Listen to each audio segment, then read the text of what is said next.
There is a question, is the attitude of Islam to history. And in fact, what we find, the basic attitude is that all history is in fact an Islamic history. That means that all the major figures of history basically are Muslims.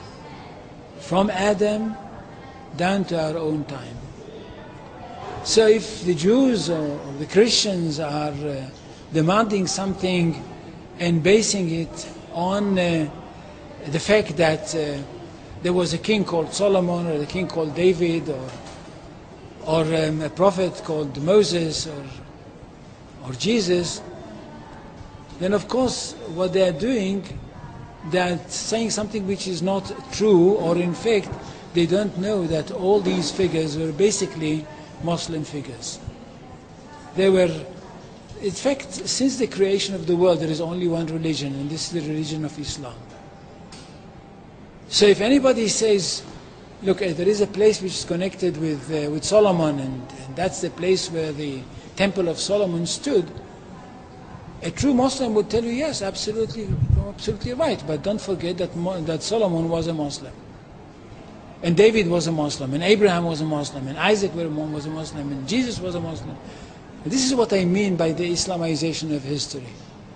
And you can understand that through Islamization of history, you've got Islamization of geography. Anywhere which was connected with these people, or with these prophets, which were all Muslims, becomes a Muslim territory. And therefore, when Islam was not in that area before Muhammad came to it, but it should have been there. In that area, I mean in the Middle East or other parts outside the Middle East, which are now Muslim parts. Any place like this had to be freed, not to be conquered, had to be liberated. So Islam appeared in history in the time of Muhammad, or reappeared in history from their point of view, reappeared in history as a liberator.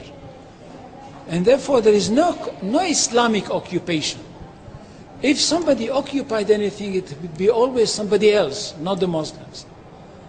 So there is no Islamic occupation, there is only Islamic liberation.